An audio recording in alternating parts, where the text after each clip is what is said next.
Good morning, my travelers. Welcome back to another day of the nomadic crawl here across the southwestern U.S. We're still here in New Mexico, just outside Taos, sleeping in the spot where I left you guys from last night. It's not even really a campsite here. I'm just on the side of the road. The main road's right over there, but hey, it worked. Anyway, I'm going to go ahead and get the car switched back over to drive mode so that, well, I can drive. And then I'll go over what we're going to do today.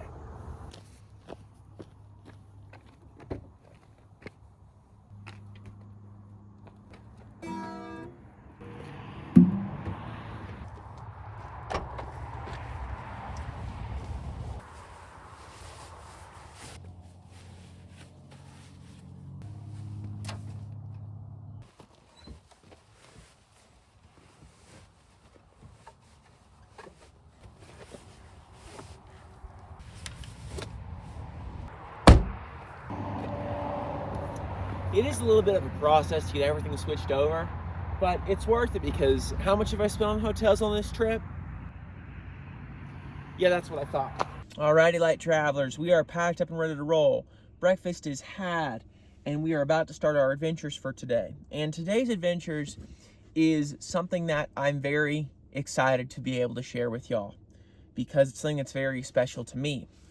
I know I've mentioned it a lot on this channel in the past, and especially in the past few videos, but basically this whole kind of stretch that I've been in since Santa Fe and really kind of coming in New Mexico, I feel like I'm retracing steps, and steps from when I moved my sister out to California and steps from when I came out here as a child.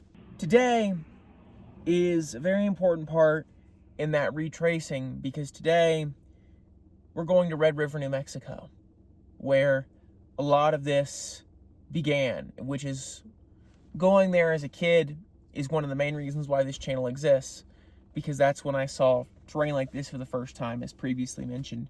It's very special to me. It's been 14 years since I've been there, and I don't remember a whole lot of it, and I'm excited to relive and revisit what I do remember.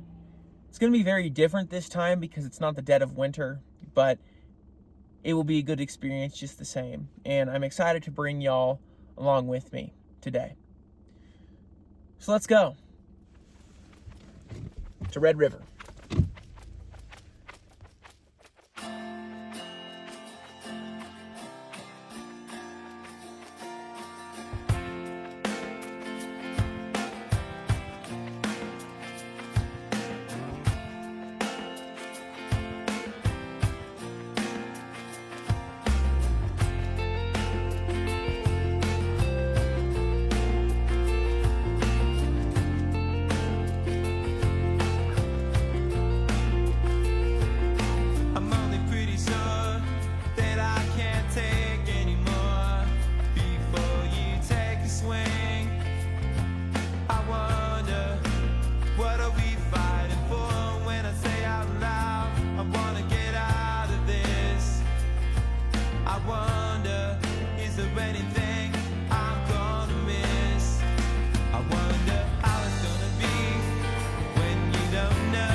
Ladies and gents, welcome to Red River. And being here, well, I think Big Head Todd and the Monsters put it best.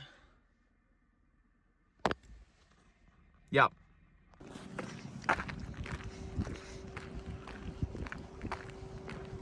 I'm looking for something very specific, and if memory serves, it's down this way.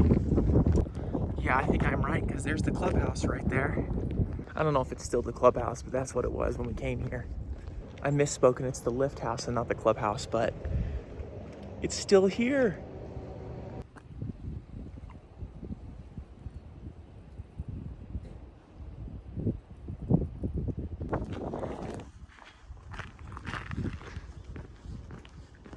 Oh my goodness, it's still here.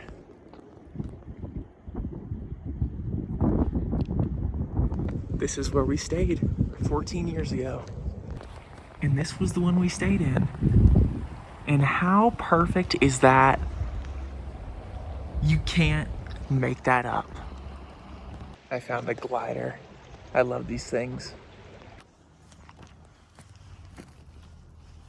It definitely is bittersweet being here, and a lot of that is because it's just me, and it was my family that came here. And it makes me miss my family and remember the good times that we had. Now here's a cool bench. One thing is very clear to me right now is that this town is not very much like it used to be. It's not bad, it's just not like I remember it. I'm here walking around one of the parks here in Red River, and I'm here for a very specific reason, and that's because, well, sometimes the mind likes to hold on to certain memories for whatever reason, and they may not be the most impactful memories, but memories they are, and if it's the one your mind chooses to hold on to, well, that's just the way it is. I have a very vivid memory of this stream right here being frozen completely over, and I got to walk on it. And I also tried to crawl into this culvert, and I made it to about my ankles before I crawled back out. And granted, I could have made it, but I was much smaller at that point. I was only in about third grade actually, and I could have made it, but very vivid memory of me crawling into that culvert.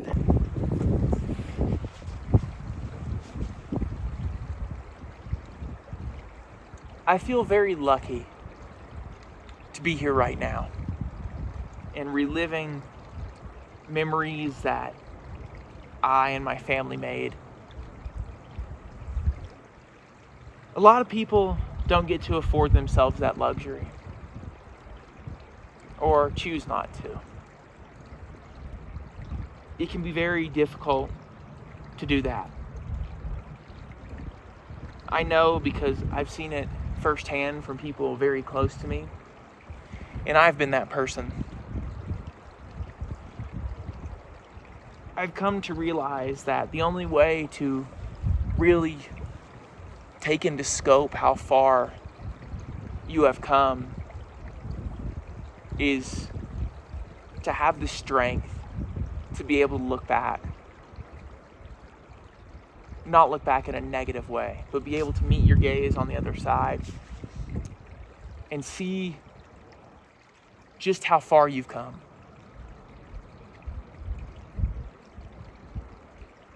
And I feel very lucky to not only be able to do that, but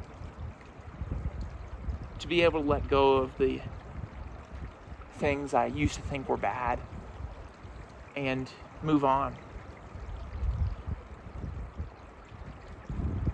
It can be very difficult, and it doesn't happen in a day.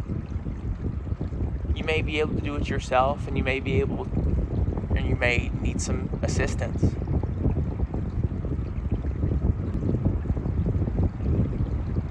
It's important to develop the strength to be able to look back at that.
Now she's in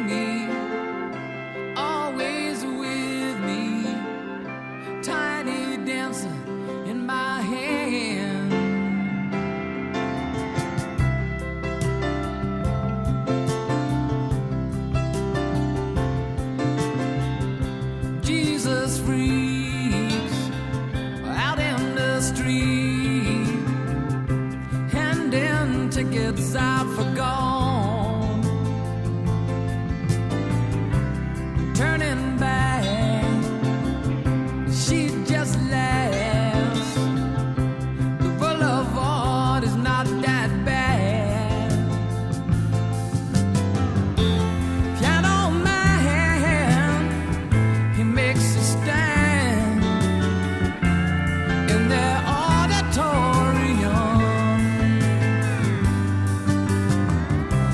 looking on. She sings the songs, the words she knows, June she hums.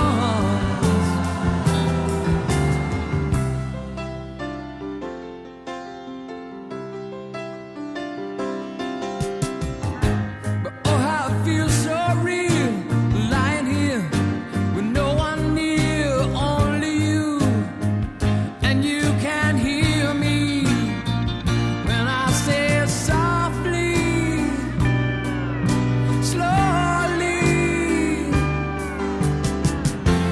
Hold me closer, tiny dancer.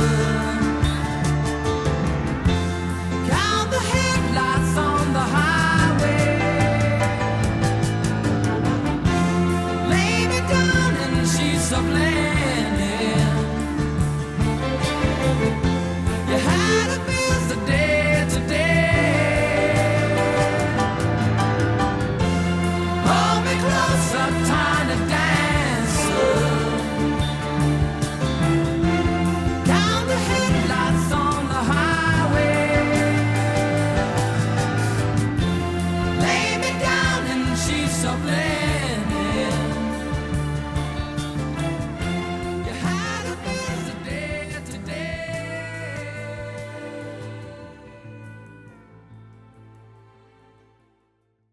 Howdy everybody, it's a little bit later in the day now. I've had enough sentimental time, and it is now the hour in which we need to go find a campsite. And I've got somewhere pretty good picked out, but it's going to take us about a half hour, maybe an hour to get there. So let's go ahead and do that. I'll show you guys the drive, and I'll see you when we get there.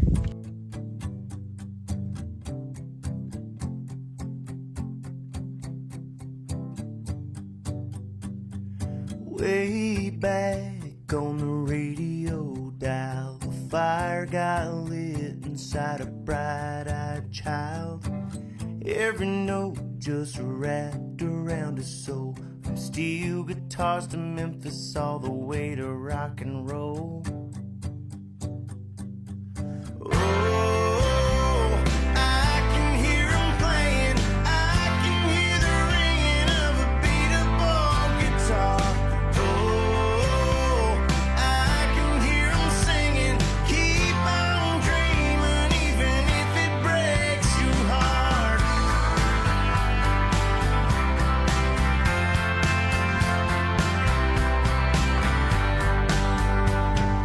Downtown is where I used to wander, old enough to get there but too young to get inside. So I would stand out on the sidewalk, listen to the music playing every Friday night. Oh, I can hear 'em playing, I can hear the ringing of a beat-up guitar. Oh, I can hear 'em singing, keep on dreaming, even if it breaks your heart.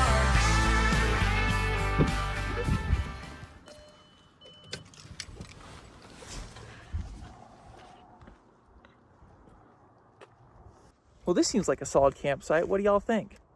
Definitely much better than yesterday.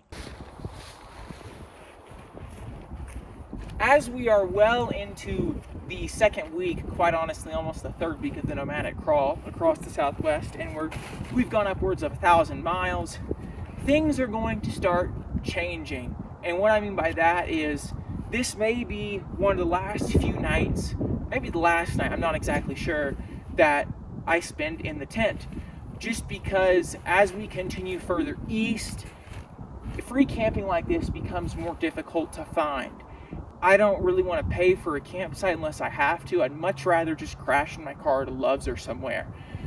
And we'll be driving a little bit more because although I don't I know what my end location is, and I have a general idea of what my end date is, but what happens between point B and right now is really up for grabs. So I really don't know, but we'll see. But if it's any consolation, we've got ourselves a beautiful campsite here, much, much better than yesterday.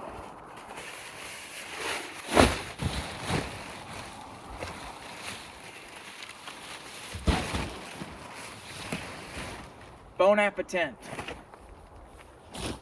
I moved the tent a little bit because, well, that ground wasn't level, and also cow patties. We're back up to high elevation, so I'm gonna need the winter sleeping bag tonight. Howdy, everybody. Just about to fall asleep here after a good day, revisiting some good memories. But now we're back here in the tent on a very windy night here at camp, and hopefully we'll get some good sleep. But tomorrow we'll kind of start, I don't want to say the downhill run, but we're leaving terrain like this for the last time on the trip. And there'll still be some cool stuff to see, but nothing I really haven't seen before. So, we're just rolling along. Good night, everybody. See you in the morning.